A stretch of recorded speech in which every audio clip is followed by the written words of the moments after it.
juga ini akhirnya tidak semboyan karena sambut sasaran. Sekarang kan orang main di sosial media semua, betul nggak? Iya, pacarannya di WhatsApp, nikahnya di Instagram. Besok dapat anak dari Shopee. Ya Rasulullah, salamun alaihi ya Rafi'a syar anta tayyati ya uhailal juyub. Masya Allah, enak nggak Bu? Enak tuh. Lagi sekali lagi, sarang bongo. Ya, sekali lagi. Oke, pengen ya. Makasih adik-adik.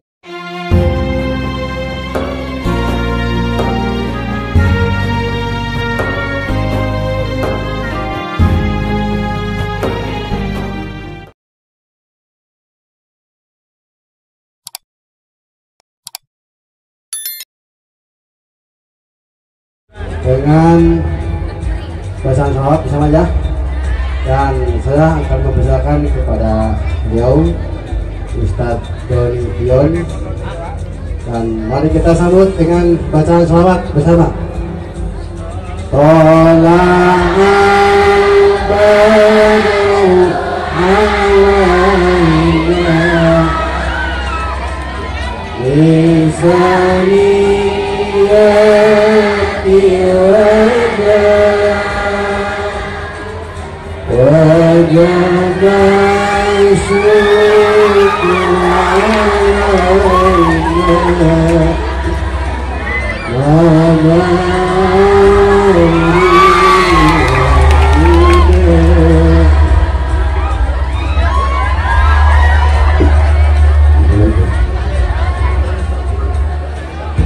Kenakan posisinya begini, tinggal ini aja di sana sini.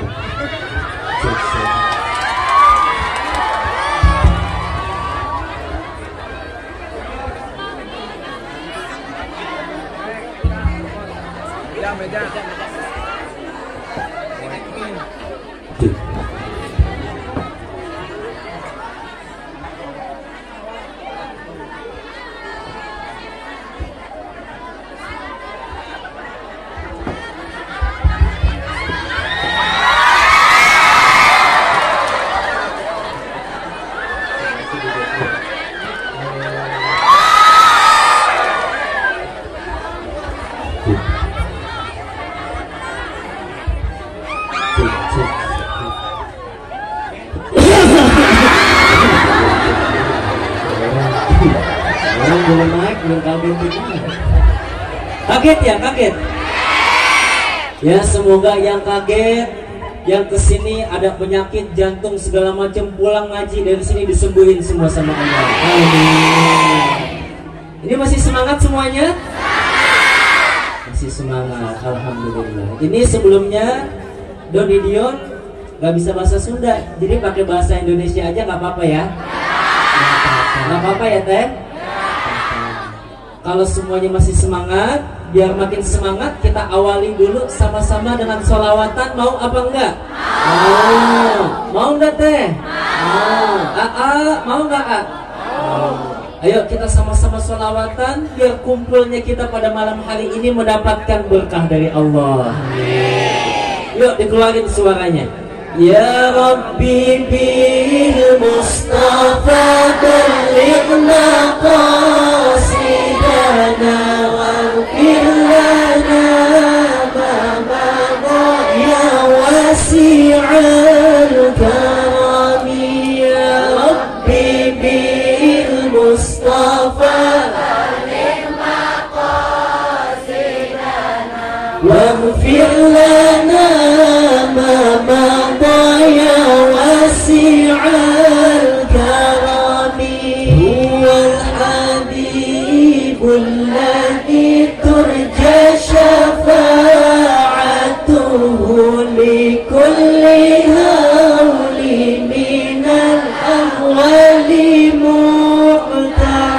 semuanya. Ya Rabbi bil Mustafa waghfir lana ma madha ya wasi'al karami. Assalamualaikum warahmatullahi wabarakatuh.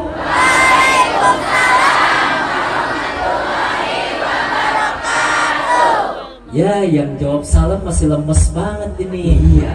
Baru yang depan doang, yang belakang pojokan sana belum jawab. Ulang sekali lagi biar ceria, biar sekata, biar cetara membahana ke angkasa, masuk ke relung sukma, nyut-nyutan dalam dada. Ulang sekali lagi. Assalamualaikum warahmatullahi wabarakatuh.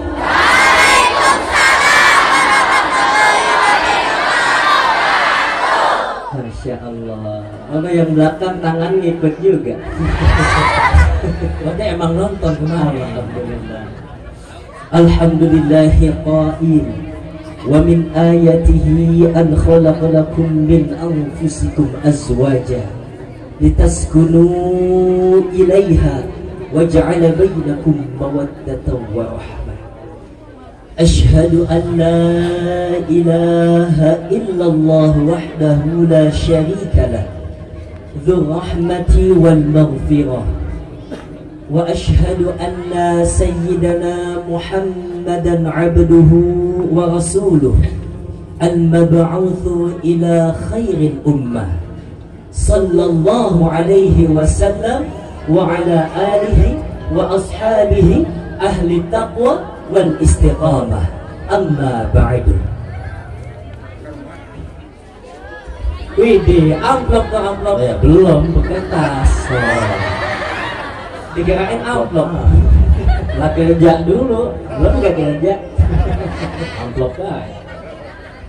Bismillahirrahmanirrahim. Yang terhormat kepada pengantin pria yaitu AA Hermawan, dan juga yang terhormat kepada pengantin wanita Teteh Suryani. Yang terhormat ibu dari AA Hermawan, Ibu Jannah. Yang kami hormati bapak daripada apa ini? Bapaknya bapak. Iya. Bapak Uyo. Yang terhormat pada ibu dari Teteh Suryani, Ibu Mimin, dan juga ayahnya. Yang terhormat kepada Bapak Sobari. Kita sama-sama doain mudah-mudahan sahibul bait kita, mudah-mudahan para guru-guru kita senantiasa diberikan kesehatan oleh Allah Subhanahu wa taala. Amin. Dan juga yang sama kami hormati para asatidz wa asatidah, para orang tua, para sesepuh, para tokoh masyarakat, para hujjat, serta Bapak Ibu yang kami hormati, akak-akak yang kami cintai, salam kenal dari dai aksi Doni Dion dari Bekasi. Itu doang tepuk tangan ya. Bapak Ibu gimana kabarnya, sehat? Neng sehat semuanya? Alhamdulillah. Sebelumnya Doni Dion mau nanya nih sama semua yang hadir malam hari ini. Nih semuanya pada kenal sama kita berdua? Kenal? Kenal di mana emang? Oh, di TV. Gantengan di TV apa aslinya?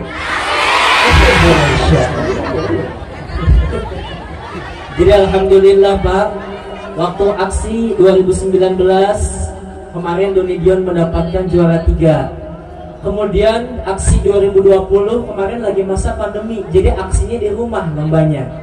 Kita mendapatkan juara 3 lagi ya, alhamdulillah.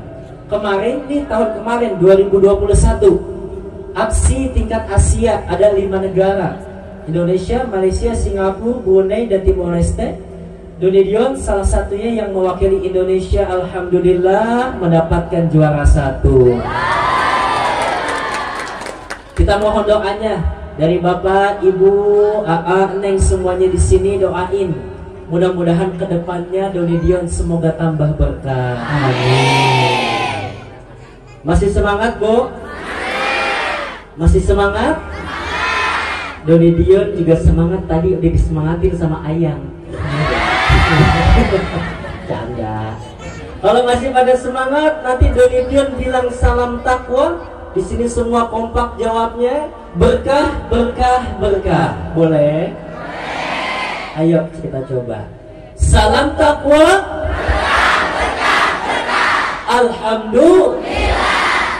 Barusan ibu-ibu nih ada yang ngomong apa itu? Itu kok Doni Dion kok cadel sih gitu. Oh, ketawa.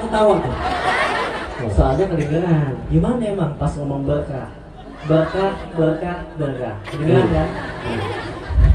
Yang lain kalau ngomong udah pakai lidah.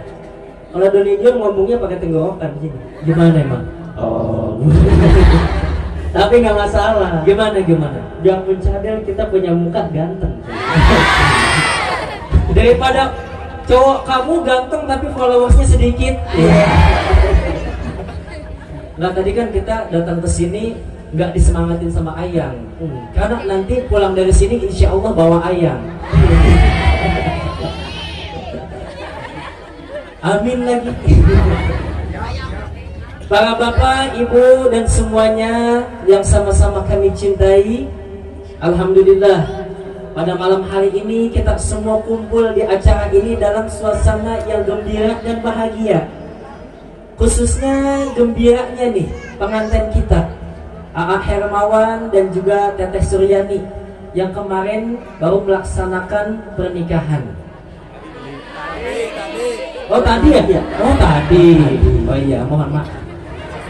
Alhamdulillah tuh mereka udah melaksanakan pernikahan, melepas kejombloannya dan kerinduannya untuk bersama-sama bersatu dengan sosok yang dicintainya. Semoga pertolongan Allah senantiasa diberikan kepada mereka berdua.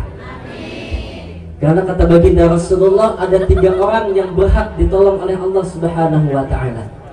Salah satunya wanakihul ladzi yuridu ta'affuf. Seorang lelaki yang menikah dengan tujuan menjaga kehormatan diri. Hadis riwayat Ibnu Majah.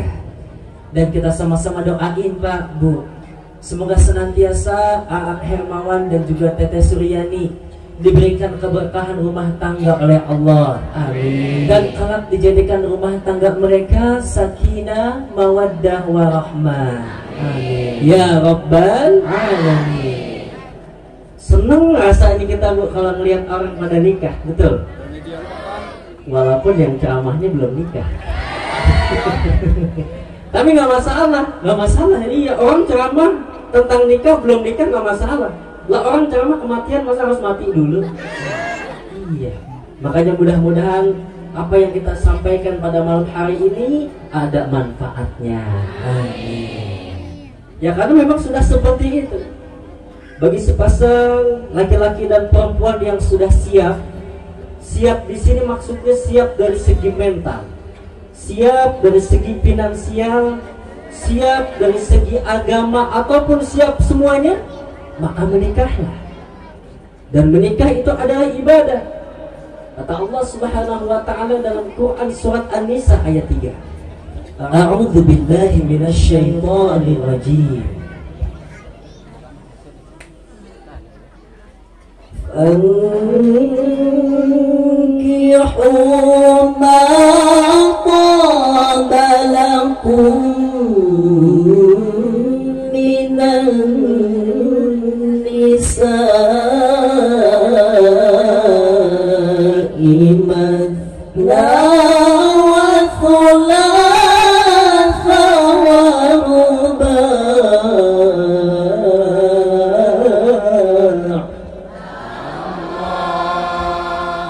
Al-ayah.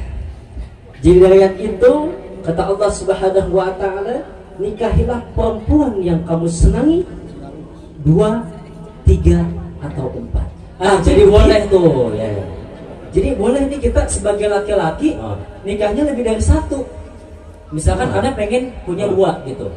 Berarti boleh kan, tadi dalilnya begitu kan? Ini kalau orang belum ngomong jangan potong aja buat takon. Iya. Dari ayat ini sebenarnya tafsirnya banyak.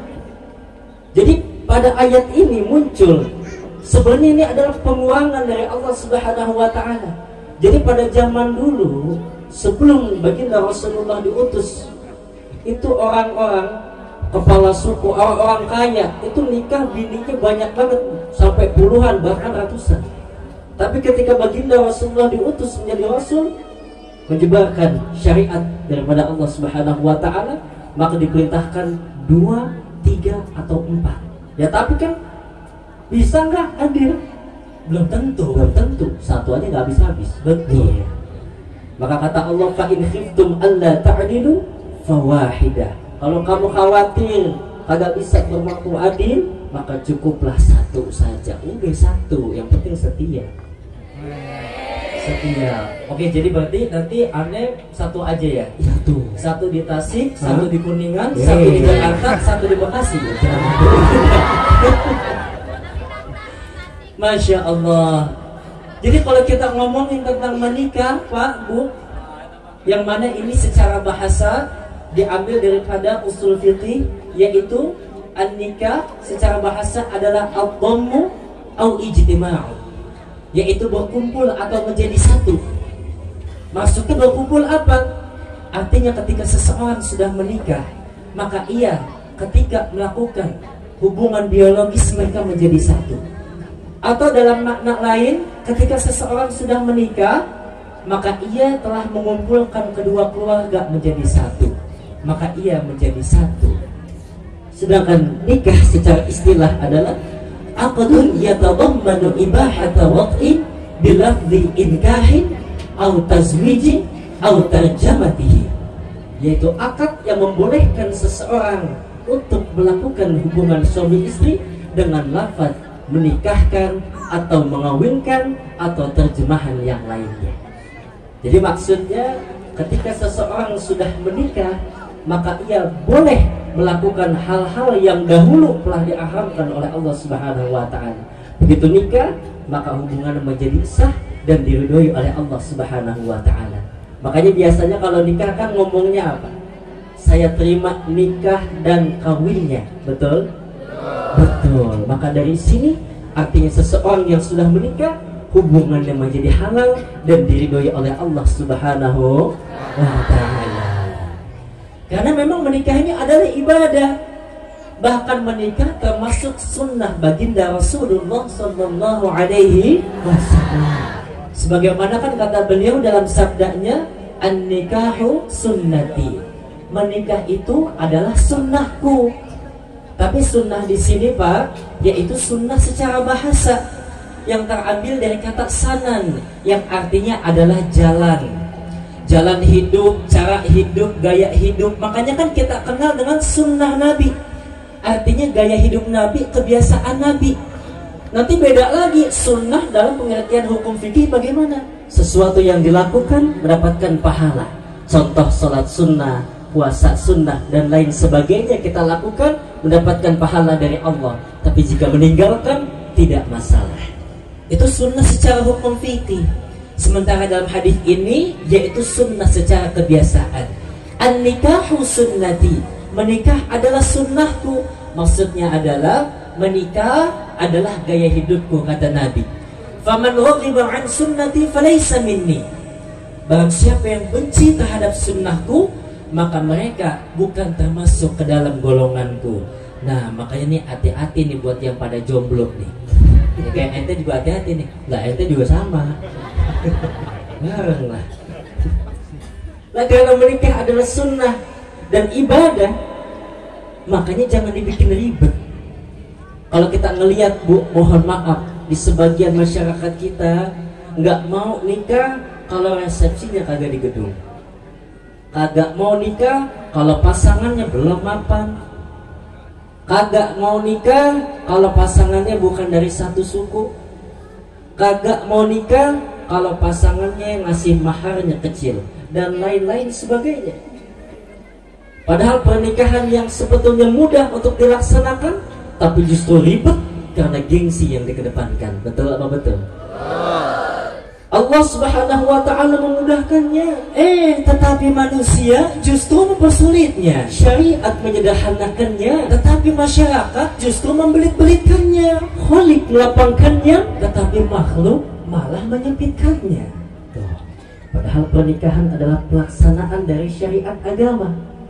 Kalau pernikahan yang mudah dilaksanakan tapi malah ribet, kita lihat, mohon maaf, berapa banyak orang yang memilih berzina daripada menikah. Jadi dibikin kecelakaan dulu Pak, baru bisa. Kan bilangnya gitu, ribet nikah. So, begini, syaratnya begini, ribet banget. Udah antar juga sama aja. Na'udzubillahi min dzalik. Padahal antara berzina dengan nikah bedanya cuma 1 menit. Seseorang yang ketika ijab kabul, saya terima nikah dan kawinnya fulanah binti fulan bla bla bla bla bla, sah. Kagak nyampe 1 menit tuh. Yang dahulunya melakukan sesuatu itu haram berdua, begitu ijab kabul menjadi halal dan diridhoi Allah Subhanahu wa ta'ala. Jadi makanya gak usah dibikin ribet. Justru pernikahan itu adalah solusi. Solusi atas apa? Nih, mampu menjaga diri kita daripada kehinaan birahi. Allah Subhanahu wa ta'ala menciptakan birahi di dalam diri manusia itu berdasarkan hikmahnya. Agama Islam gak datang untuk membebaskannya, akan tetapi juga tidak ingin mencabut fitrah dan birahi yang ada di dalam diri manusia, tetapi untuk mengarahkan, menyempurnakan, dan meninggikannya. Bagaimana caranya? Menikah. Rasulullah SAW bersabda, "Ya ma'syarus syabab, wahai para pemuda, man istata'a minkumul ba'a, kalau antum sudah siap untuk berkeluarga, falyatazawwaj, udah buruan nikah. Fa innahu aghaddu lil basar, karena dengan menikah bisa menjaga pandangan, wa ahsanu lil farj, dan bisa menjaga kemaluan." Tapi yang belum siap untuk menikah, tapi udah nggak tahan tapi belum siap, apa tips yang diberikan Rasulullah? Tipsnya kata baginda Rasulullah, fa'alaihi bisawm, hendaklah berpuasa. Tuh tipsnya sama Nabi suruh begitu. Karena puasa fa'innahu lahu ujah, puasa bisa mengendalikan diri kita. Para bapak dan ibu yang cinta Allah Subhanahu wa ta'ala, lalu apa sih tujuan pernikahan? Apakah tujuan pernikahan cuma untuk pamer di sosial media biar keren, biar mantap banget? Apakah tujuan pernikahan hanya sekedar memenuhi kebutuhan biologis saja? Ataukah tujuan pernikahan cuma untuk menggugurkan sunnah Nabi? Jauh daripada itu. Tujuan pernikahan yang sebenarnya yang tadi yang dibacain sama qori kita, Haji Mu'min Ainul Mubarak. Apa katanya? Di dalam Al-Quran Allah Subhanahu wa ta'ala jelaskan, litaskunu ilaiha wa ja'ala bainakum mawaddatan wa rahmah. Tujuan pernikahan yang pertama, litaskunu ilaiha, agar kamu merasa tentram kepadanya. Wa ja'ala bainakum mawaddatan wa rahmah. Lalu tujuan yang kedua sama yang ketiga, dijadikan di antaramu rasa kasih dan sayang. Jadi ada tiga supaya merasa tentram, merasa kasih dan sayang. Ini tiga-tiganya gak bisa dipisahin satu sama lain. Rumah tangga hubungannya tentram, harmonis, tapi nggak ada rasa kasih dan sayang, hambar. Rumah tangga sayang banget, cinta banget, tapi nggak pernah harmonis, keluarganya kagak tentram, berantem mulu yang ada, betul? Betul. Maka ketiga ini tidak boleh dipisahkan. Tapi yang jadi pertanyaan, bagaimana caranya supaya tujuan pernikahan tadi bisa kita wujudkan di dalam kehidupan kita?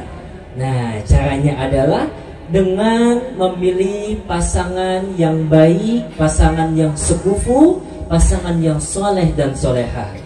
Nih insya Allah pengantin kita Aa Hermawan dan Teteh Suryani, insya Allah mereka adalah pasangan yang soleh dan solehah. Amin.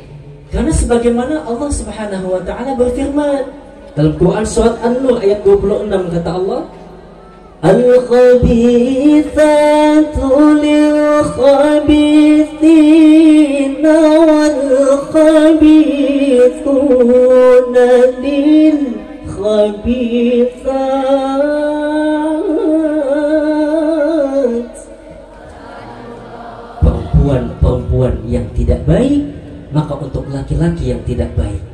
Begitupun sebaliknya, laki-laki yang tidak baik untuk perempuan-perempuan yang tidak baik juga.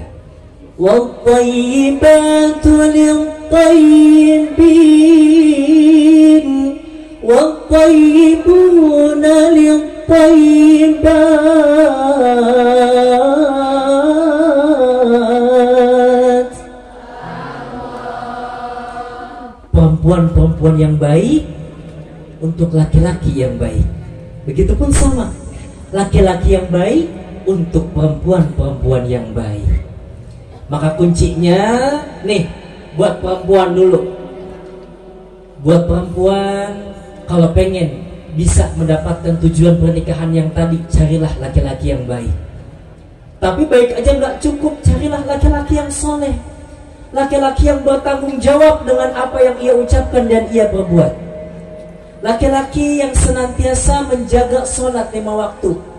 Karena kalau sholat 5 waktu yang wajib aja dijaga, apalagi kamu.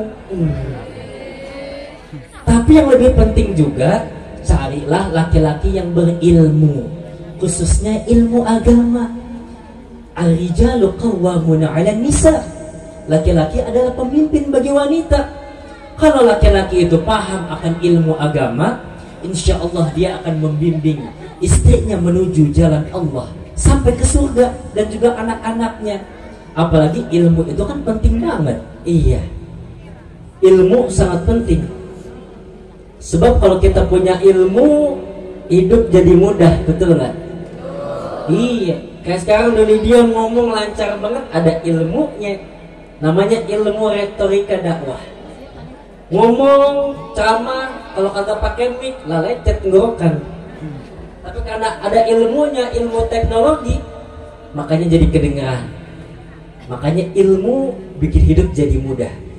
Dan ilmu sekali lagi bikin orang hidup nggak akan susah. Betul apa betul? Kata Allah diangkat derajatnya kalau orang yang punya ilmu. Kita lihat para guru-guru kita, ustadz, kiai, nggak ada yang susah bu hidupnya.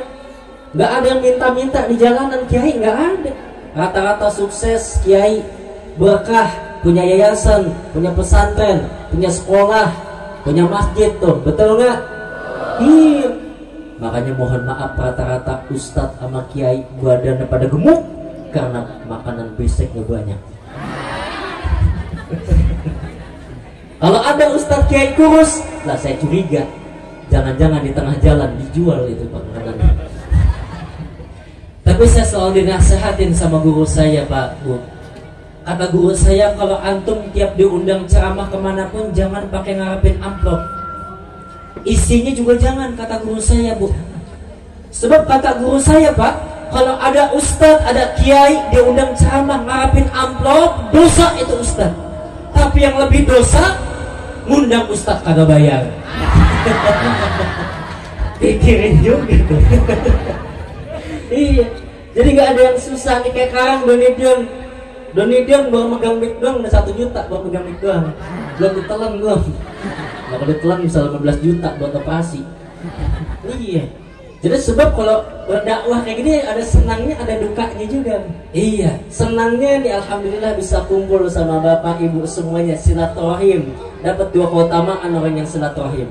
Yang pertama murah rezekinya, lalu yang kedua panjang umur. Amin. Apalagi sukanya, senangnya, berkatnya banyak. Kalau buat ustadz kan berkatnya 2. Emang biasanya kita kalau tiap diundang, emang biasanya pulang mah dibungkusin biasanya. Cuma kalau di sini nggak ada ya nggak apa-apa.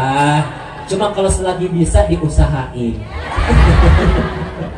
Ada senangnya, ada dukanya. Tadi senangnya, dukanya juga ada. Iya, dukanya ada juga, Bu. Jadi kita dulu pernah ngisi di satu kampung. Selesai ngisi ceramah, saya balik ke mobil. Panitia kagak ada yang nyamperin pisan.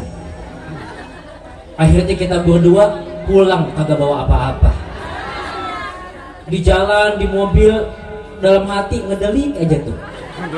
Sampai rumah kepikiran. Tiba-tiba jam 3 pagi panitia datang ke rumah sampai minta maaf. Amplop sama BC ketinggalan. Alhamdulillah Bu, saat itu saya mau maafin. Cuman panitia jangan pakai nanya apa ya. Ini mah panitia pakai nanya. Kok Ustadz jam segini belum tidur? Lah gua nggak bisa tidur nungguin lu. Lah kepikiran lah.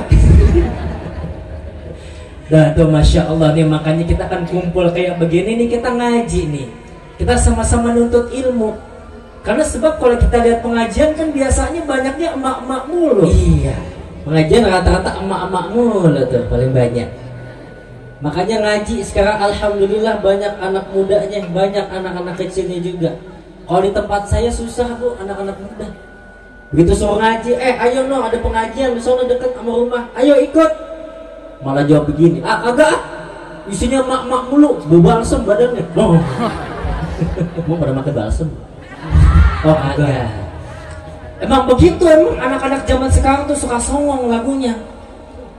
Itu Bu, kalau kita lihat nih, apalagi kemarin malam minggu kalau kita perhatiin anak-anak muda banyakan yang ngaji apa banyakan yang ngapel? Kenceng banget tuh, banyakan yang ngapel. Iya, kemarin saya malam minggu ngisi acara di jalan macet, banyak anak-anak alay di jalan, sama anak-anak yang pada jomblo tuh. Jadi sebenarnya itu yang bikin macet bukan yang pacaran tuh, yang jomblo nggak punya pacar pada ngide aja di jalanan.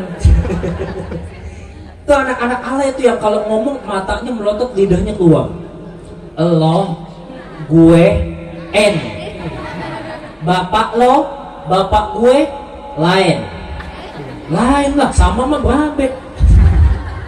Bahasanya juga ke emaknya mah nyokap tuh. Ke bapaknya bokap. Besok ke kakeknya kecap. Ngomong nyokap bokap mandinya masih pakai ember cat.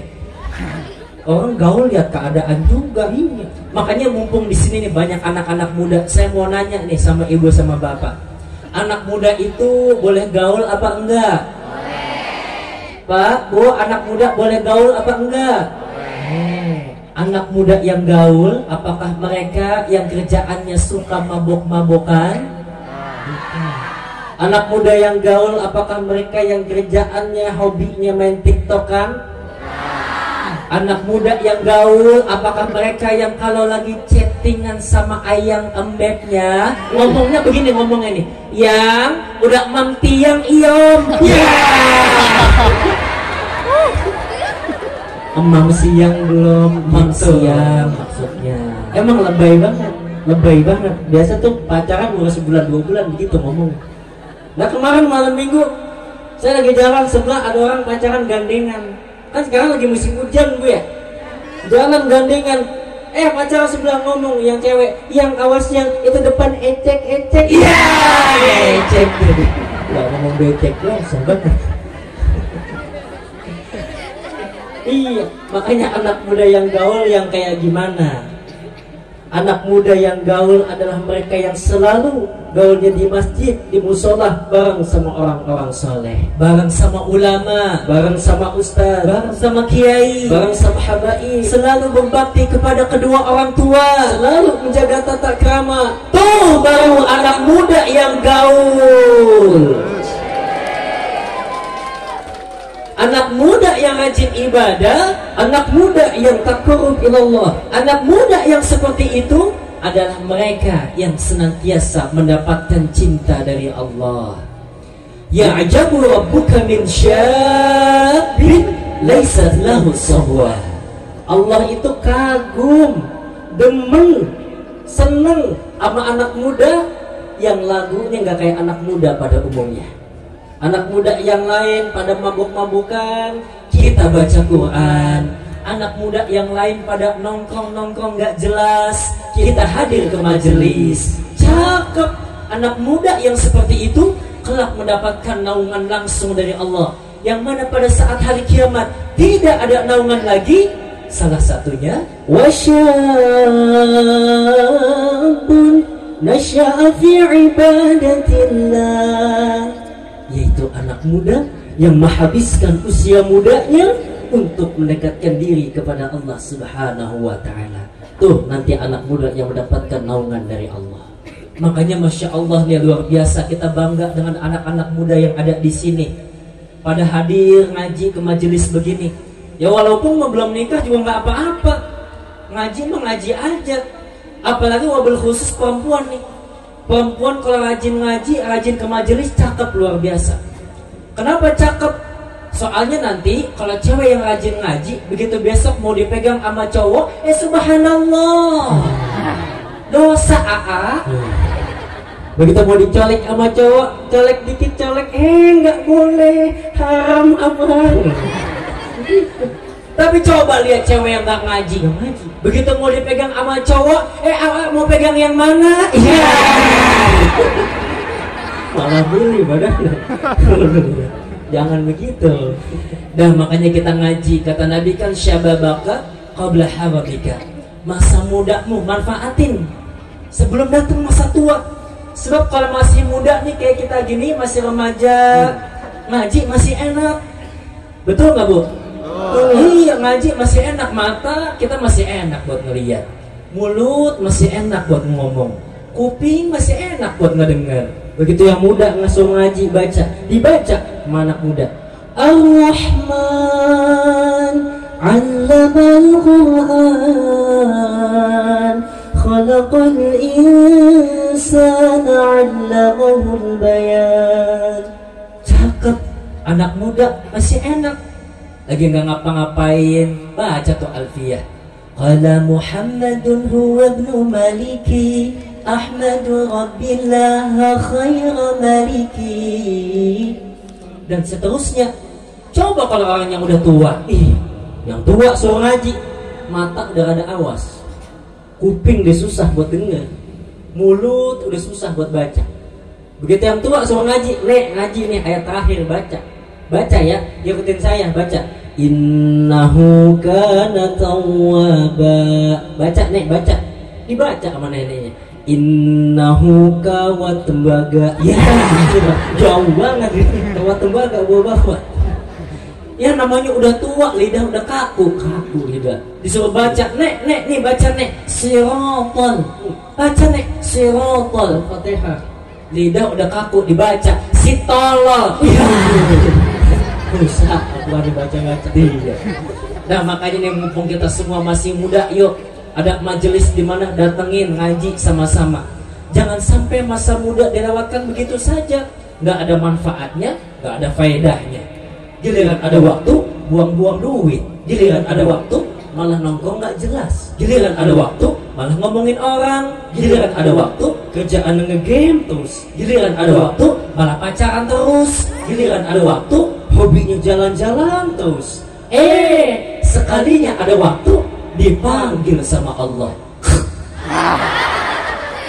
Na'udzubillahi min dzalik. Dah tadi tuh buat perempuan, cari laki-laki yang seperti itu. Dan buat yang laki-laki, maka carilah wanita yang sesuai yang dianjurkan oleh baginda Rasulullah Sallallahu Alaihi Wasallam. Kan kata baginda Rasulullah, wanita dinikahi karena 4.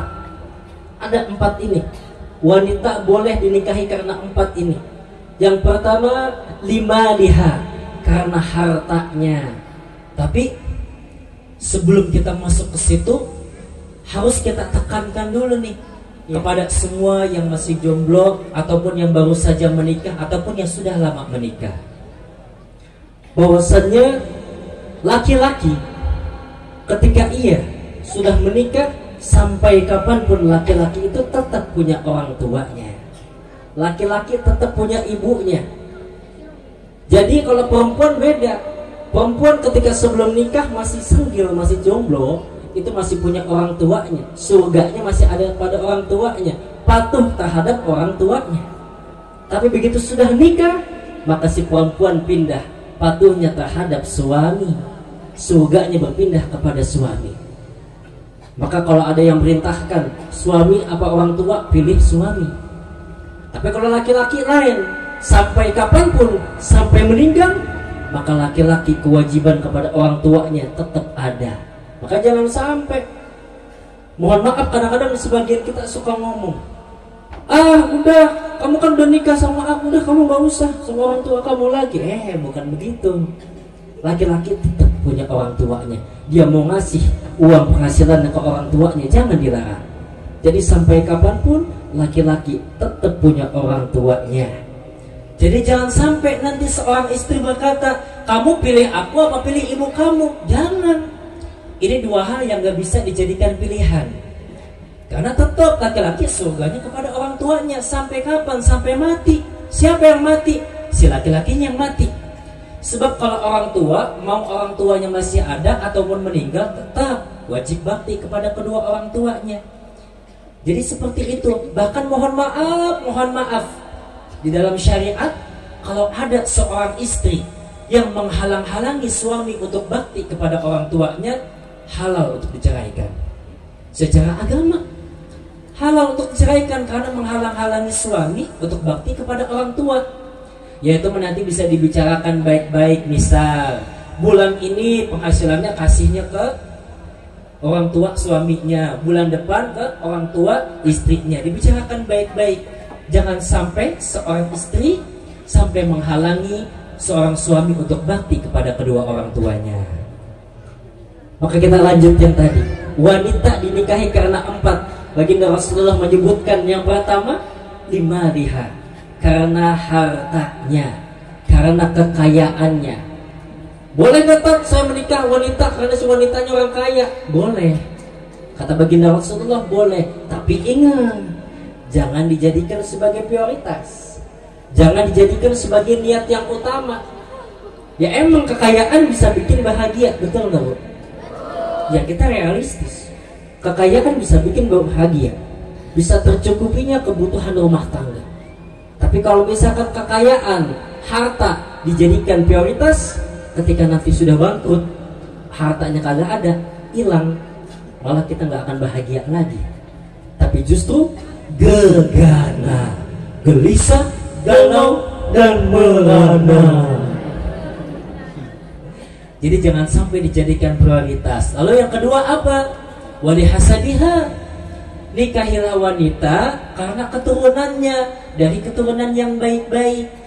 Boleh kita menikahi wanita karena keturunan yang baik-baik, memang itu bagus. Akan tetapi jangan juga dijadikan sebagai prioritas. Kenapa? Karena nggak semua wanita yang baik dari keturunan yang baik-baik juga. Ya nggak usah kita deh, Nabi aja juga begitu. Coba kita lihat contohnya. Ada yang bapaknya jadi nabi tapi anaknya pengkhianat. Siapa? Nabi Nuh alaihi salam. Tuh anak kesekian. Ada juga yang anaknya jadi nabi tapi bapaknya pengkhianat. Siapa? Nabi Ibrahim alaihi salam. Bapaknya tuh Azar, tukang pembuat patung berhala untuk sesembahan. Jadi artinya jangan dijadikan sebagai prioritas juga. Kalau kita menemukan wanita dari keturunan yang baik-baik, bersyukur, alhamdulillah, kebahagiaan yang sangat luar biasa. Akan tetapi kalau menemukan wanita bukan dari keturunan yang baik-baik juga nggak apa-apa. Yang penting wanitanya masih baik, tapi kita bimbing nanti orang tuanya, kita doakan orang tuanya supaya Allah berikan hidayah. Lalu yang ketiga, wali jamaliha, karena kecantikannya. Boleh nggak Ustaz? Saya nikahin dia karena dia cantik. Boleh, kata baginda Rasulullah. Karena pasangan kita hampir 24 jam ada di hadapan kita kalau udah nikah. Mau makan, dia lagi. Mau tidur, dia lagi. Pulang ngantor, dia lagi. Tiap hari, dia lagi. Bosan dah. Hampir 24 jam ada di hadapan kita. Dan kecantikan bikin orang jadi percaya diri. Makanya kadang-kadang gue punya bini cakep, makin pede kalau dibawa kondangan. Boleh nggak Ustaz? Boleh. Tapi ingat, jangan dijadikan sebagai niat yang utama. Jangan dijadikan sebagai prioritas. Karena sekali lagi kecantikan ada batasnya. Apalagi zaman sekarang, kecantikan udah bisa dibikin-bikin. Wah, apa contohnya? Oh, udah ada filter Instagram, bos. Iya, mukanya putih, lehernya hitam. Makanya banyak kasus anak muda kenalan dari sosial media, ketipu sama foto profil. Dilihat foto profilnya cakep, bening, mulus, ya deh. Begitu ketemuan COD, ya hancur mukanya. Ya habis kalau kita ngelihat zaman sekarang kan orang main di sosial media semua, betul nggak? Iya, pacarannya di WhatsApp, nikahnya di Instagram. Besok dapat anak dari Shopee. Ya.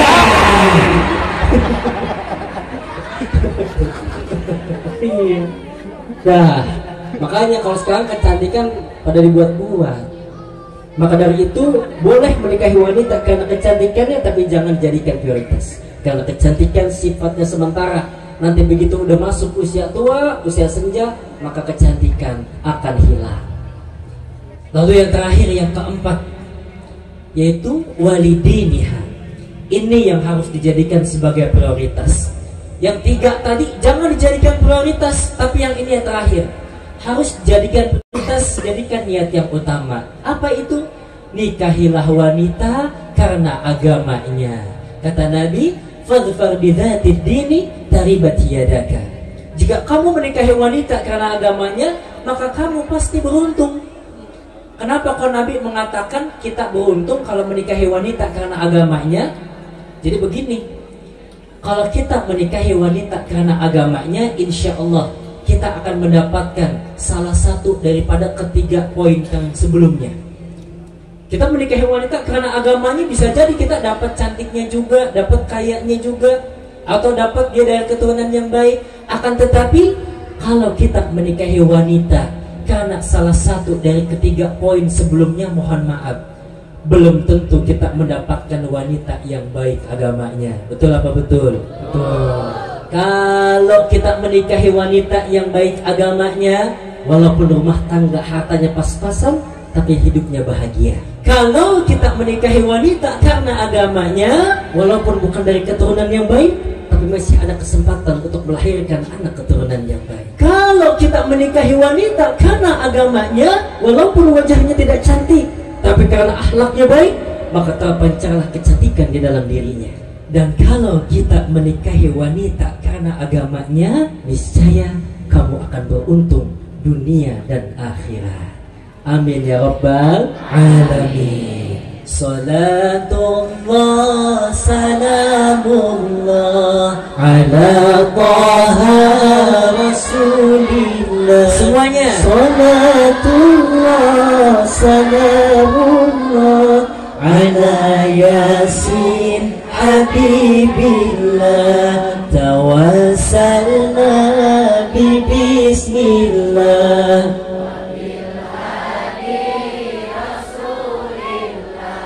wa kulli mujahidin lillah bi ahlil badri ya Allah. Jeng jeng jeng jeng.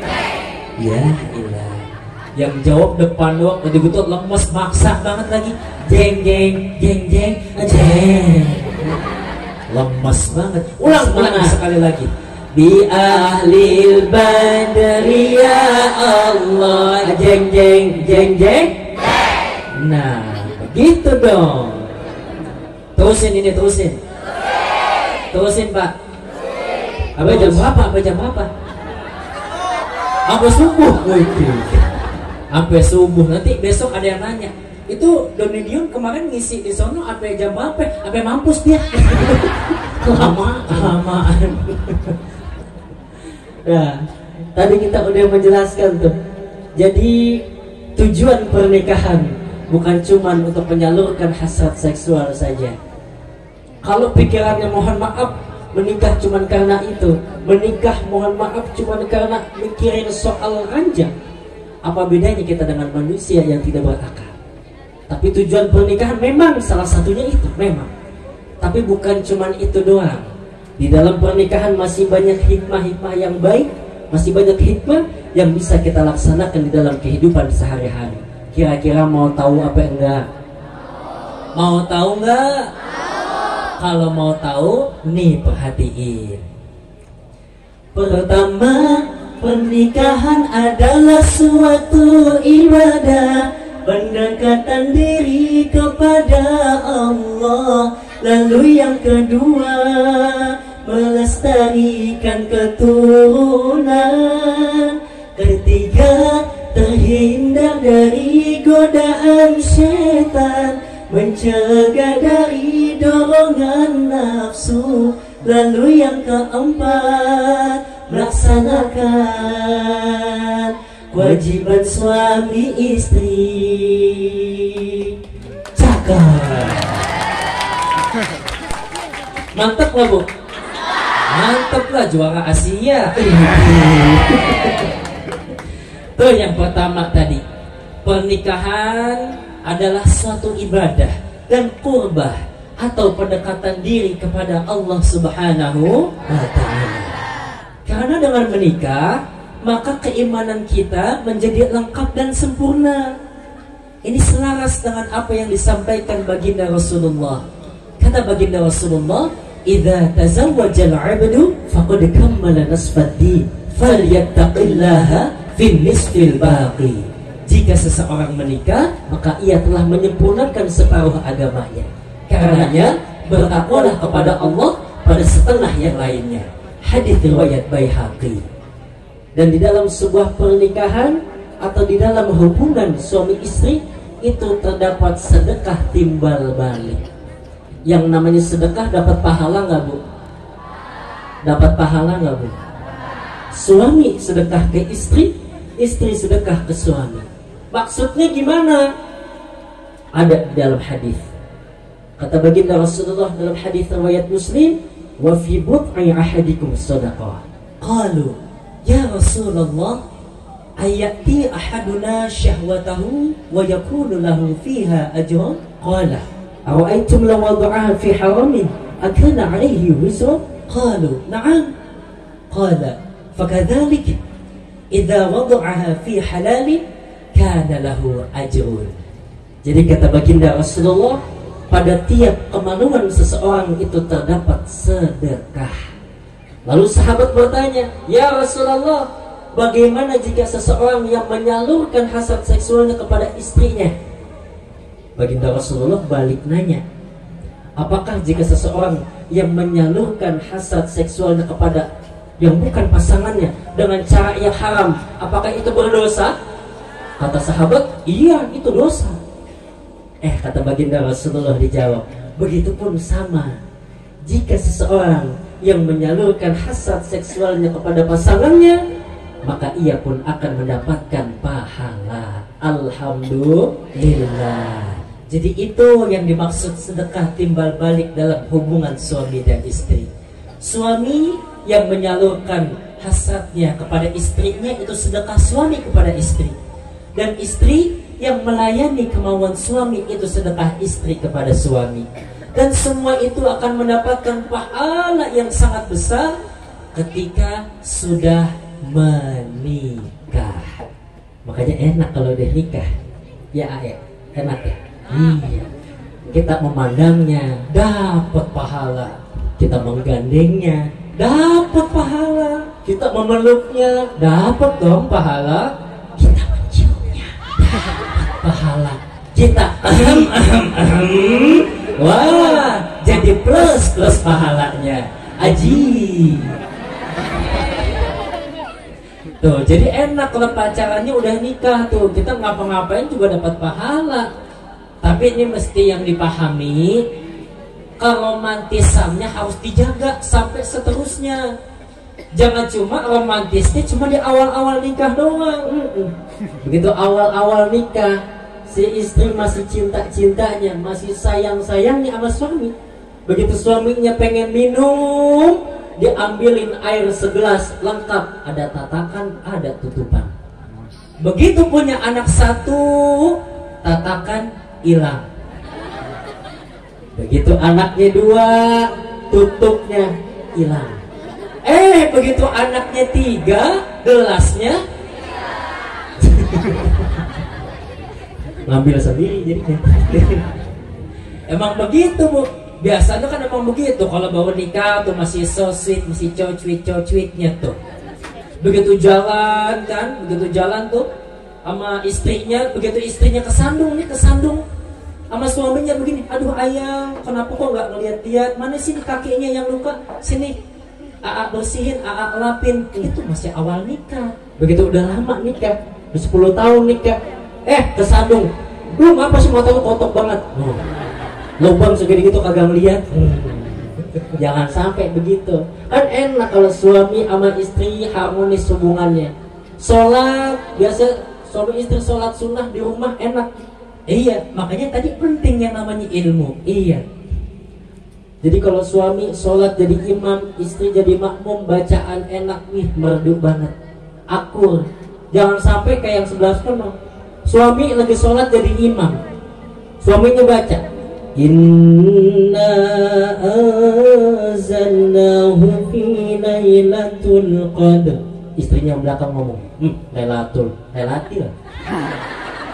Baca lagi, wa ma adraka ma lailatul qadr.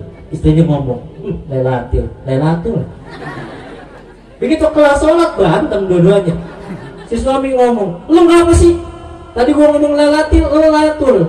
Wa Lailatul, lu Lailatul. Timbang masalah tul sama til doang. Berantem gitu.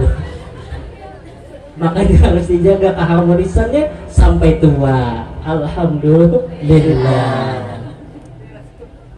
Lalu yang kedua, hikmahnya pernikahan adalah sarana untuk melestarikan keturunan. Agama kita Islam memerintahkan kita untuk menikah agar manusia tidak punah dan terus-menerus berkembang sesuai yang dikehendaki oleh Allah Subhanahu wa Ta'ala. Sebab melalui pernikahan akan lahir anak keturunan yang akan meneruskan dalam silsilah keluarga. Ada yang jadi dai, jadi qori, jadi polisi, jadi TNI, jadi menteri, jadi pramugari, jadi koki, jadi penyanyi, jadi pembimbing haji, jadi pejabat tinggi. Asal nikah dulu. Dari Anas radhiyallahu anhu dia berkata, Rasulullah sallallahu alaihi wasallam bersabda, "Tazawwajul wadud dan wadud fa inni mukathirul anbiya yaumal qiyamah." Nikahilah wanita yang penuh kasih sayang dan subur. Kalau orang subur pasti banyak anak. Nikahilah wanita yang penuh kasih sayang dan subur, sebab aku bangga nanti pada saat hari kiamat di hadapan para nabi. Jadi baginda Rasulullah senang, bangga di hadapan para nabi karena umatnya banyak. Dan juga buat kita semua yang kumpul di sini, yang baru saja menikah ataupun yang sudah lama menikah, yang belum Allah karuniai keturunan, mudah-mudahan cepat-cepat dikasih keturunan oleh Allah. Amin. Minta kepada Allah bukan hanya sekedar minta dikasih keturunan saja, tapi minta supaya dikasih keturunan yang soleh dan solehah. Sebagaimana Nabi Ibrahim juga minta kepada Allah dalam doanya. Nih bisa kita amalin doanya. Kayak gimana tuh? Rabbi habli minas salihin.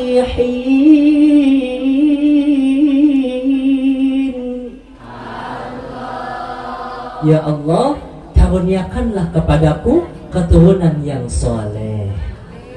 Atau bisa doa Nabi Ibrahim yang lain. Nah ini doa Nabi Ibrahim ini ada kisahnya. Jadi kisahnya dulu ada seorang orang tua punya anak, tapi anaknya ini susah banget sholat. Disuruh sholat susah banget.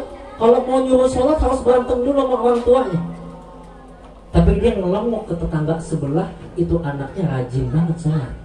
Dari kecil itu anak rajin banget. Bukan cuma rajin, tapi pas subuh semuanya satu keluarga dibangunin sama tuh anak.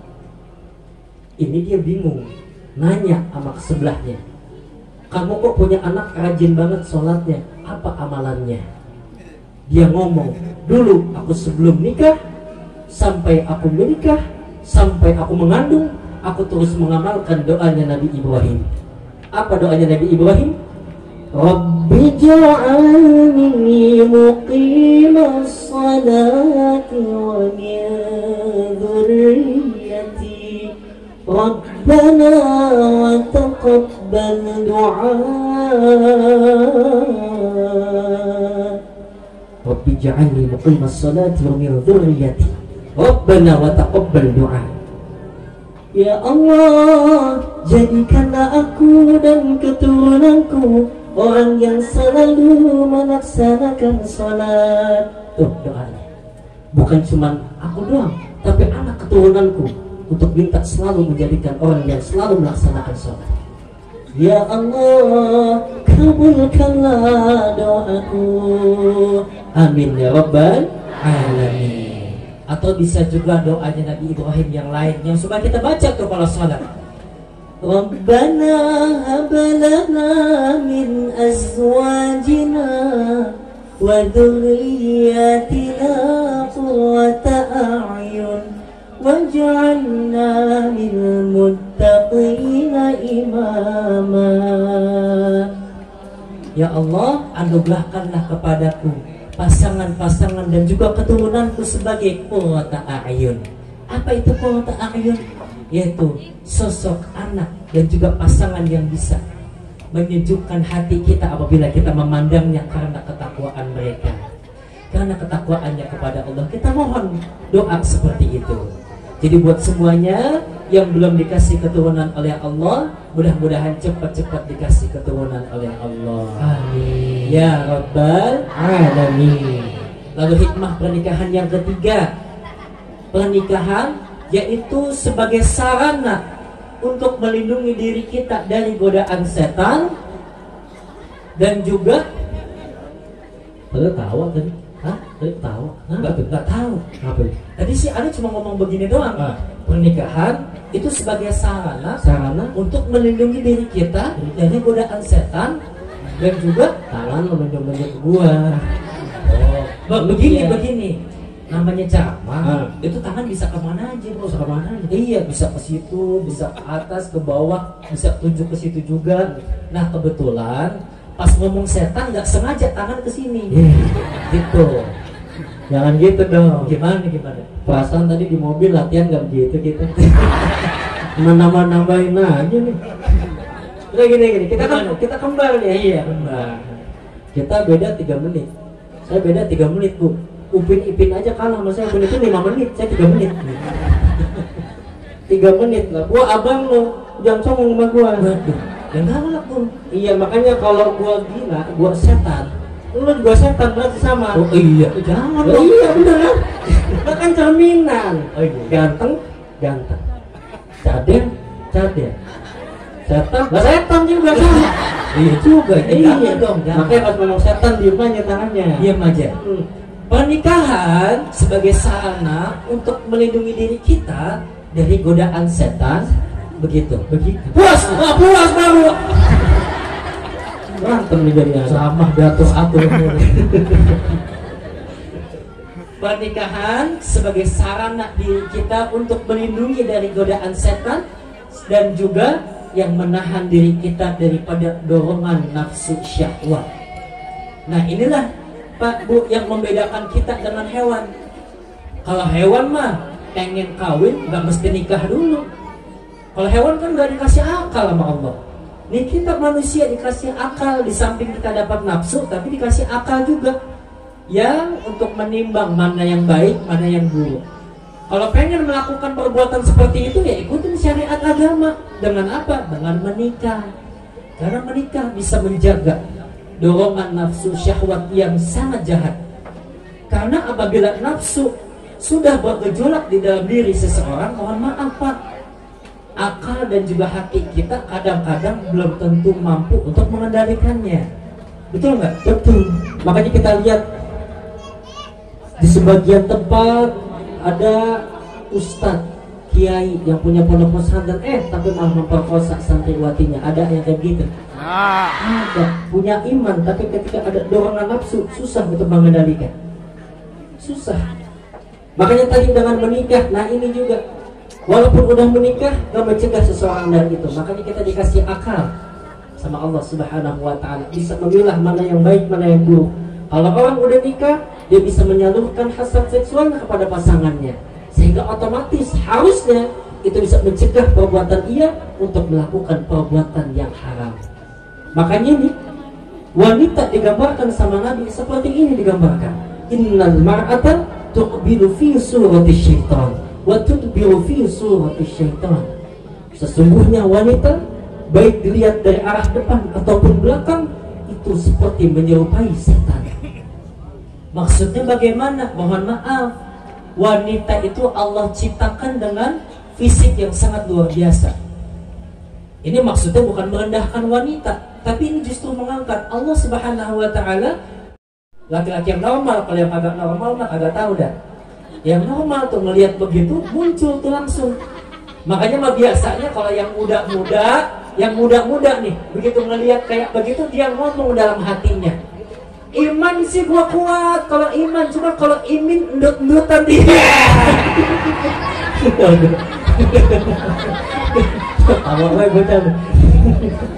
Tuh, jadi kalau ngelihat yang model kayak begitu, kalau sudah menikah kata Nabi apa? Fa idza absara imra'atan falyati ahlahu fa inna dzalika yaruddu ma fi nafsihi. Apabila melihat wanita yang seperti itu di jalan, maka pulang ke rumah, temui pasangan kalian. Fa inna dzalika yaruddu ma fi nafsihi. Maka hal yang demikian itu bisa melindungi diri kalian dari hal yang tidak kita inginkan. Karena kalau melihat kayak tadi kan, kalau muncul nafsunya tuh bisa aja dia melakukan pemerkosaan. Tapi kalau udah punya pasangan, pulang ke rumah disalurkan kepada istrinya, kepada suaminya. Cakep nggak kalau begitu? Cakep. Makanya bahaya kalau tadi orang yang kayak gitu, dia yang punya penyakit, mohon maaf, punya penyakit dalam otaknya, punya penyakit dalam hatinya, hasad seksual yang bisa dibendung, melihat wanita di jalan kekurangan bahan, ini bisa terjadi pemerkosaan pada saat itu. Makanya mohon maaf, banyak di tempat-tempat di daerah-daerah itu yang terjadi pelecehan seksual, betul? Terjadi begal payudara, begal bokong dan lain sebagainya. Itu ada penyakit di dalam hati dan otaknya itu yang harus dibersihin. Makanya kata Nabi, kalau udah siap, udah buruan nikah. Udah buruan. Kalau kagak siap, karena ada hal tertentu, ada faktor-faktor tertentu kagak bisa, udah fa'alaihi bisawm. Hendaknya kamu berpuasa. Asliyamu junnah, puasa adalah perisai. Makanya orang kalau puasa itu bisa mencegah dirinya dari hal yang buruk. Mau bohong, takut pahala puasanya batal. Mau marah-marah, takut puasanya batal. Mau gibah, takut puasanya batal. Dan orang kalau yang lagi puasa bawaannya lemes badan. Makanya orang yang kalau puasa, fa innahu lahu wija. Puasa bisa mengendalikan diri kita. Alhamdulillah. Lalu yang terakhir, hikmah pernikahan yang terakhir, dengan pernikahan ini sebagai latihan pendewasaan bagi seorang suami dan istri. Kita bahas yang laki-laki dulu. Ketika laki-laki sudah menikah, maka dia sudah menjadi suami.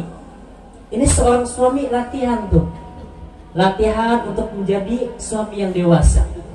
Ar-rijalu qawwamuna 'alan nisa. Laki-laki pemimpin bagi seorang wanita. Dia lagi belajar sebagai laki-laki yang dewasa, suami yang dewasa, minimal sebagai pemimpin bagi keluarganya, dan juga senantiasa melaksanakan kewajibannya sebagai seorang suami. Apa aja? Mohon maaf, bukan yang ngajarin, cuma ngingetin. Yang pertama, mencari nafkah. Jadi mencari nafkah itu wajibnya suami. Yang wajib mencari nafkah adalah suami. Tapi kalau istri itu nggak wajib. Tapi kalau istri mau bantu, nggak apa-apa, silahkan. Tapi tetap dengan seizin suami. Kalau suami izinkan, berangkat jalan. Kalau suami nggak usah izinkan, maka tetap di rumah aja, biar suami yang cari nafkah. Selanjutnya apa? Melindungi istri dan anak-anaknya, memenuhi hak-hak istri dan keluarga, serta menunjukkan anak dan istri kepada ajaran agama, ajaran yang diridhoi oleh Allah Subhanahu wa ta'ala, sehingga nantinya tercipta baiti jannati, dalam rumahku ada surga. Alhamdulillah. Lalu pernikahan bagi seorang istri ini melatih dirinya untuk menjadi istri yang dewasa, menjadi istri yang bertanggung jawab, menjadi makmum dan pendamping yang setia bagi suaminya. melaksanakan kewajiban-kewajibannya sebagai seorang istri. Apa umumnya? Memenuhi hak-haknya suami, pandai mengurus rumah tangga, mengurus masalah-masalah keluarga, sabar dalam menghadapi sikap yang kurang baik, sabar menghadapi keluarga yang sedang cekcok, sabar menghadapi akhlak yang kurang baik dari suami ataupun anaknya, dan berusaha untuk mengendalikan hal tersebut. Begitupun sabar dalam mendidik seorang anak, karena madrasah yang pertama bagi seorang anak adalah kedua orang tuanya. Makanya mudah-mudahan kita doain kepada A.A. Hermawan dan juga Teteh Suryani, mudah-mudahan dalam pernikahannya Allah jadikan keluarganya menjadi keluarga yang barokah. Amin. Keluarga yang sakinah, mawaddah, warahmah. Amin. Dan kelak bisa mempunyai keturunan yang soleh dan soleha. Amin. Ya Rabbal Alamin. Salatullah, salamullah ala taha rasulillah. Semuanya salatullah, salamullah ala yasin habibillah.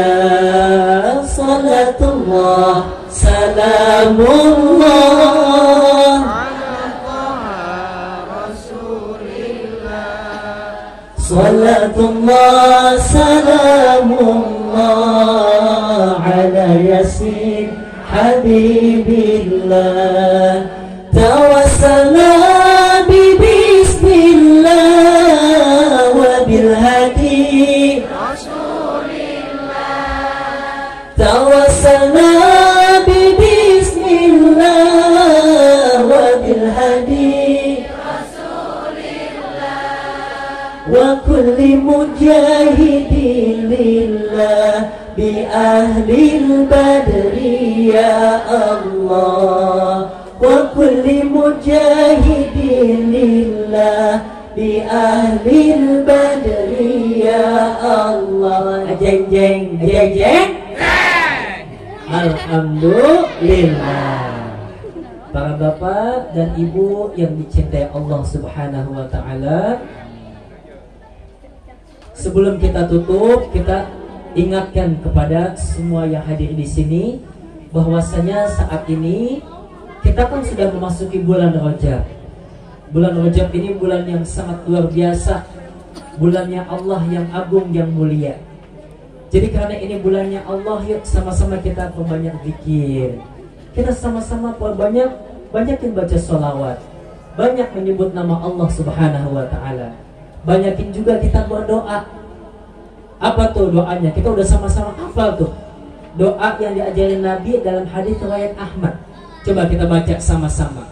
Allahumma barik lana fi Rajab wa Sya'ban wa ballighna Ramadana waghfir lana dzunubana. Allahumma barik lana fi Rajab wa Sya'ban wa ballighna Ramadana waghfir lana dzunubana. Ya Allah, berkahilah kami di bulan Rajab dan juga Sya'ban, dan sampaikanlah kami kepada bulan Ramadan. Ya Rabbal Alamin. Ini ngomong-ngomong, pada apal bulan-bulan Islam nggak nih? Apal nggak Bu? Apal nggak Bu? Coba. 1 bulan Haram, 2 Safar, 3 Rabiul Awal, 4 Akhir, 5 Nah ribet tuh. Nah makanya kita pengen nih, sekali lagi bukan ngajarin, tapi cuma pengen ngasih tahu doang, supaya nanti nih kalau yang bocah-bocah, kalau ada PR agama tuh sebutkan nama-nama bulan Islam, biar langsung hafal tuh. Nah kalau kita pengen ngapalin kan cepet tuh ngapal pakai lagu, betul nggak? Betul. Nih ibu-ibu pada tahu kan sholawat yang nadanya begini, nadanya nih, salatullah salamullah, tahu kan Bu? Nah itu nadanya kita masukin ke nama-nama bulan Islam biar gampang ngapalinnya. Kayak gimana? Nih kita contohin dulu. Kalau yang udah hafal, ayo ikutin. 1, 2, 3. Muharram, Safar, Rabiul Awal, Rabiul Akhir, Jumadil Awal, Jumadil Akhir, Rajab, Sya'ban, Ramadan, Syawal, Dzulqa'dah, Dzulhijjah. Gampang nggak, Bu? Gampang. Coba sama-sama satu lagi. 1, 2, 3. Muharram, Safar, Rabiul Awal, Rabiul Jumadil Awal, Jumadil Rajab, Sya'ban, Ramadan, Syawal, Dzulqa'dah, Dzulhijjah. Nah, jadi udah pada hafal dah tuh. Udah, ayo sama-sama kita banyakin tuh hiasi, basahin lidah kita di bulan Rajab ini untuk berzikir kepada Allah. Banyakin dah baca sholawat. Kadang-kadang kan kalau yang anak-anak muda mah kalau baca sholawat yang biasa-biasa aja kadang-kadang suka bosen, bener nggak? Betul. Sallallahu ala Muhammad, sallallahu ala Muhammad, sallallahu ala Muhammad. Kadang-kadang anak muda kalau baca sholawat begitu doang suka ngantuk ya. Iya. Harusnya biasanya dilaguin kalau anak muda, dilaguin. Salatullah, salamullah ala Taha Rasulillah. Salatullah, salamullah ala Yasin Habibillah. Ustaz, saya mah mak-mak doyannya nonton dangdut mulu. Woi, nontonnya Indosiar mulu. Yang kalau dari pagi sampai sore acaranya kumanangis. Iya, acara pagi sampai sore azab mulu, malam pada dangdutan. Iya, saya demennya lagu dangdut. Boleh nggak sholawat pakai lagu dangdut? Kalau sholawat boleh, dangdutan. Sholawat boleh pakai lagu dangdut, Bu. Jangan bisa dangdutan doang, masukin sholawat pakai lagu dangdut boleh. Makin cinta sama Nabi. Kayak gimana tuh? Begini. Ya Rasulullah, salamun alaik, ya Rafi'a syani wa daraji, al-fatayaji wa kal'alami, ya Uhailal judi wal karami, al-fatayaji wa kal'alami, ya Uhailal judi wal karami. Enak gak, Bu? Enak. Ustadz, saya mah bukan TV Indonesia. Yang sebelahnya saya mah doyannya nonton India.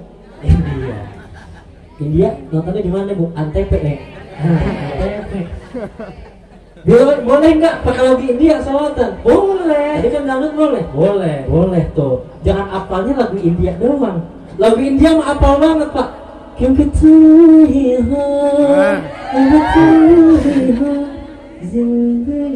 Asik. Masukin ke sholawat biar enak, cinta sama Nabi dapat pahala juga. Iya, ya Rasulullah, ya Rasulullah, salamun alaik, ya Rafi'a syani wa daraji, al-fatayaji wa ta'alami, wal karami. Adem gak, Bu? Adem. Ustaz, saya mak qasidah.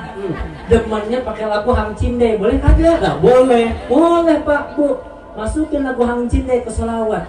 Ya Rasulullah, salamun alaik, ya Rafi'a syani al-fatayaji, ya Uhailal jud.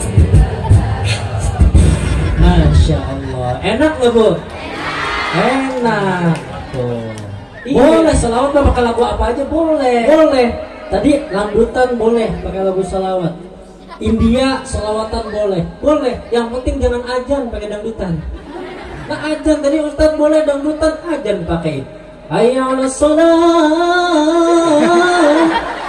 Hayya 'alas shalah. Lah mau jalan. Boleh begitu, ada khususnya. Iya, sama Bu, tuh lagu-lagu yang ada di sholawatan juga jangan dimasukkan ke Quran susunannya. Kan ada sholawatan tuh. Tala'al badru alaina. Itu jangan dimasukkan ke Quran. Nanti dimasukin lagi begini. Wadduha walaili idza saja. Lah enggak boleh juga begitu. Beda-beda khususnya tuh. Iya, makanya dah sholawatan jangan pada apal banget main TikTok.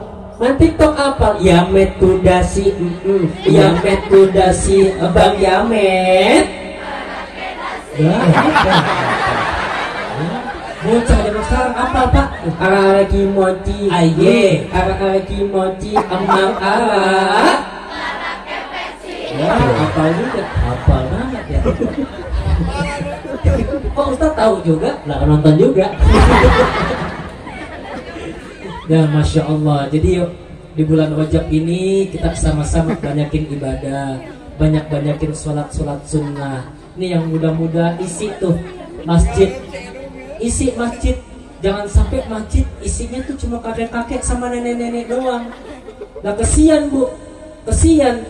Kalau yang adzan aki-aki, yang qomat sholawatan, mukul beduk, gulung tikar, nyalain emit, nguras kolam, yang mati astagfirullahaladzim.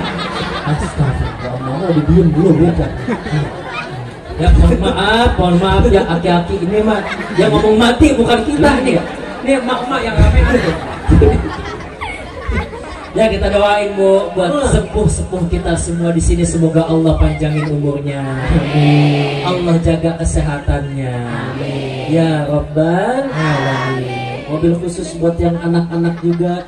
Maka dari itu anak-anak harus berbakti kepada kedua orang tuanya. Tadi datang ke sini pada salim apa enggak? Salim enggak? Wah kagak, wah. Lu mau masuk neraka dulu prestasi nih.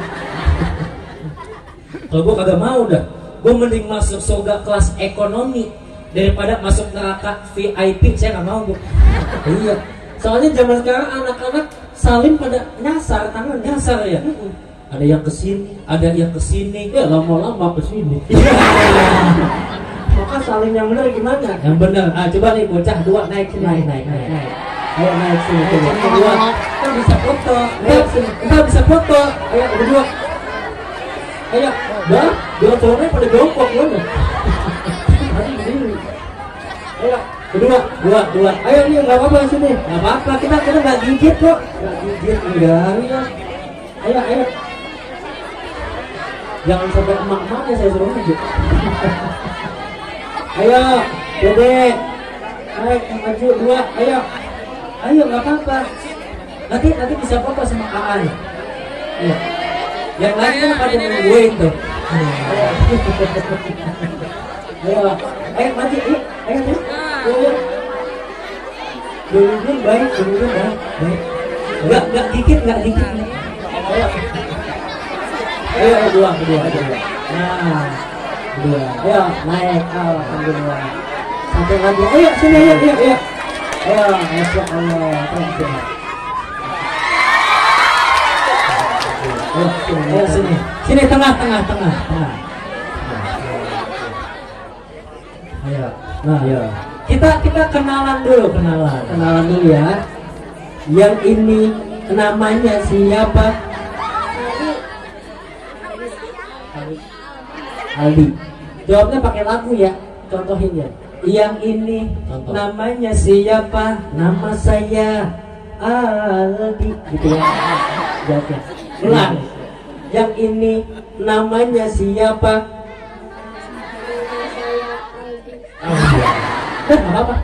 Kalau yang ini namanya siapa? Nama saya Atin.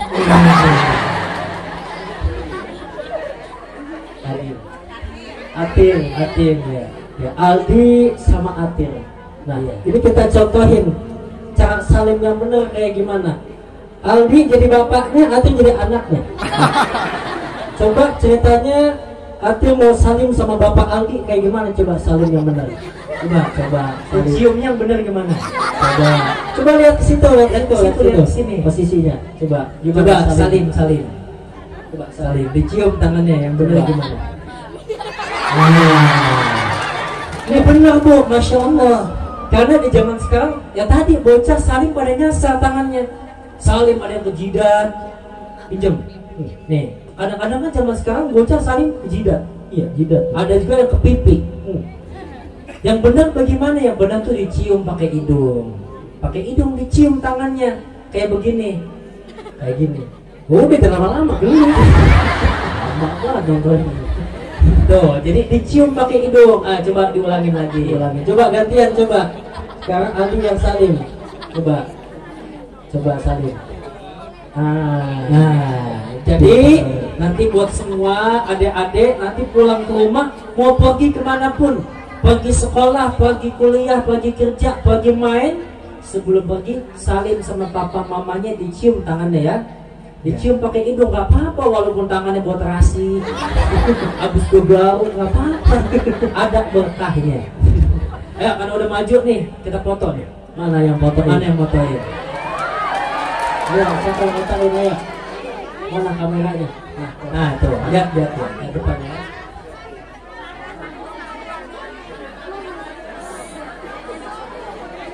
Lagi sekali lagi. Sarang bongo. Ya, sekali lagi. Oke, Pengen ya. makasih Aldi Atir ya, mudah-mudahan jadi anak yang soleh. Amin. Amin. Dah, mudah-mudahan kita semua yang kumpul ngaji malam hari ini pulang dari sini semua dosa-dosa kita dirontokin sama Allah. Amin. Dari yang kemarin kerjaannya ngerumpi, pulang dari sini jadi rajin Dari yang kemarin doyan maksiat, pulang ngaji dari sini jadi rajin Yang kemarin hobinya baca koran, pulang dari sini jadi hobi baca Al-Qur'an. Dari yang kemarin hobinya naik bukit, pulang dari sini jadi rajin ke masjid. Yang kemarin sering nyinyir, pulang ngaji jadi rajin di Alhamdulillah. Para bapak dan ibu yang dicintai Allah Subhanahu wa taala, sebelumnya kami mengucapkan terima kasih kepada semua yang hadir, yang sudah menyaksikan kita berdua, yang sudah anteng duduk di sini nggak pulang sampai kita selesai. Mudah-mudahan semua diganti oleh Allah dengan pahala yang berlimpah. Amin. Dan juga kita mohon maaf apabila dalam penyampaian banyak salah-salah kata, masih banyak kurangnya, ada yang menyinggung bapak ataupun ibu, kami mohon dimaafkan yang sebesar-besarnya. Maafin ya Bu. Maafin ya Bu. Bener. Please jangan ada dusta di antara kita. Nanti Doni Dion pesan setelah Doni Dion turun ceramah, bapak sama ibu jangan bangun pulang dulu, karena afdalnya ngaji pulang setelah doa. Tadi kan kita ngaji nih dibuka dengan doa, maka kalau pengen pulang bawa ilmu yang manfaat yang barokah, pulang setelah doa. Setuju? Setuju. Doain juga Pak Bu supaya Doni Dion senantiasa diberikan kesehatan oleh Allah. Amin. Karena alhamdulillah sekarang masuk bulan Rajab ini kita berdua lagi banyak panggilan ceramah Bu. Nanti kita pulang dari sini besok pagi saya harus berangkat lagi ke Sumedang. Dari Sumedang saya pulang lagi, paginya saya langsung berangkat lagi ke Bandung. Siangnya saya langsung ngejar lagi ke daerah Purwakarta, sorenya langsung ngejar lagi ke daerah Bogor. Besoknya acara lagi siang di daerah Tangerang sampai malam itu acara isya terakhir di daerah Jakarta. Itu juga kalau ada yang ngundang Bu. Ya. Pada serius. Ibu-ibu kena prank. Tadi kan udah minta maaf. Masya Allah padet banget itu. Ya mudah-mudahan kita semua dikasih kesehatan. Amin. Mudah-mudahan kalau kita semua masih dikasih umur dan kesempatan, kita akan berjumpa lagi insya Allah. Sekian yang bisa Doni Dion sampaikan. Mohon maaf atas segala kekurangan. 1 + 1 sama dengan 2. Kalau pengen cari mantu, cari cari yang kayak kita. 2 tambah 2 sama dengan 4. Kalau punya mantu bisa baca doa, pulangnya pasti bawa berkat. 4 tambah 4 sama dengan 8. Kalau pengen cari mantu Ustadz, cari Ustadz Doni dan Dion yang tampan. Hadanallahu wa iyyakum ajma'in. Wassalamualaikum warahmatullahi wabarakatuh.